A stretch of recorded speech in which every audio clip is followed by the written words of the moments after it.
Fabio Quartararo has been a sensation since he arrived into the MotoGP class as a rookie in 2019. The combination of his smooth but aggressive braking style on board the M1 Yamaha has been a joy to watch. The mixture of his style and the characteristics of the Yamaha is what ultimately led him to the 2021 MotoGP World Championship. It all sounds amazing, but if you look a little closer, things aren't going in the right direction, and it begs the question, is Fabio Quartararo about to leave Yamaha and go somewhere else for 2023?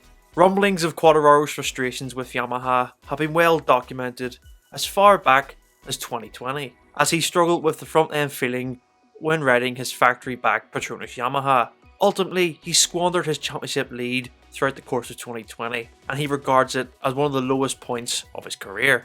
However, in 2021, he had already signed for the factory team, and of course, we know the rest of the story. He went on to win the world title and became the first French rider to win the Premier Class title.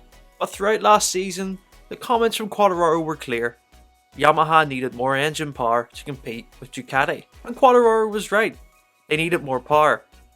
But he was able to make the M1 work and was still able to challenge for race wins without the need of more engine power. At testing at the end of last season, Quartararo was very honest about the new engine upgrades Yamaha had brought. He said nothing had changed.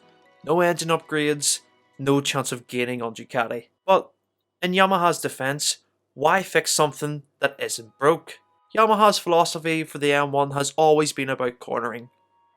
Having the best bike on corner entry, being able to turn effortlessly, and getting the smoothest exit possible. It has worked for years with the likes of Valentino Rossi, Jorge Lorenzo.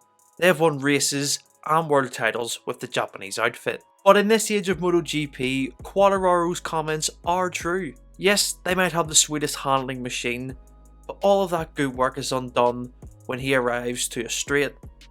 He gets swallowed up by the faster machines, and then has to push even harder in the sections that the Yamaha is good at, therefore using more tyre and being closer to the limit. Of course, this is track dependent. There is tracks where the Yamaha performs considerably better than other machines, but being at a disadvantage at certain tracks doesn't give Fabio the confidence he would need for a full season. For example, Suzuki have now fixed their acceleration issues and have hooked up their rear ride height device perfectly in 2022. They went from being one of the slowest bikes in the speed traps to now being one of the fastest. With rumours and confirmation from Quartararo's management that they are speaking to other factories for 2023, where could Fabio realistically go? Well, let's start off with Ducati.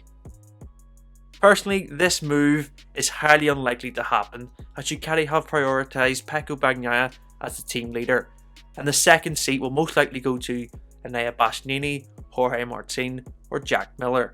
It would be a huge shock if Ducati were to sign Quartararo, but stranger things have happened. Now the favourites to sign Quartararo, Honda.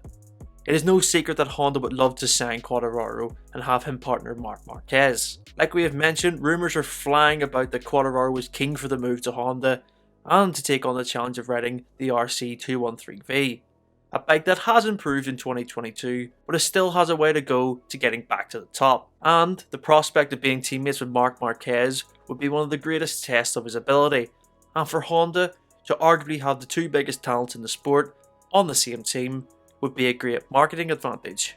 However, we have seen many great riders in the past struggle with the Honda, and it has garnered the reputation of being a bike that only Marquez can ride. But surely you could say the same about Fabio and the Yamaha recently. He is head and shoulders clear of every Yamaha rider around him, including his teammate Franco Morbidelli. If you look at the points and results over the past few years, Quartararo's record is stunning compared to other riders. For Fabio and Honda, there is much more potential for him to achieve great things on a newer machine.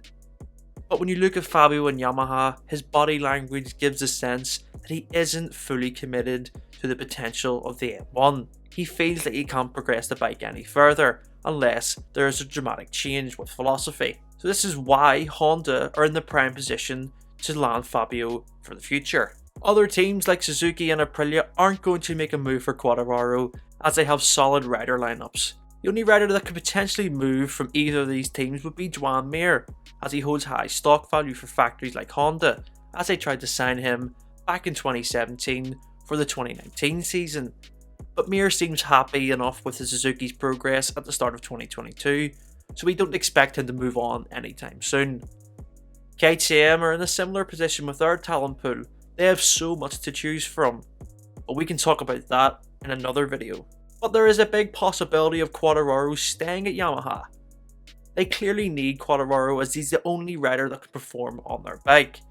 The Yamaha suits his style, but unless things can change with the engine issues, this story is going to rumble on and on.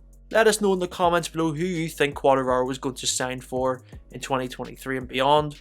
We'd love to hear your thoughts, and don't forget to like and subscribe to Christ MotoGP for more content.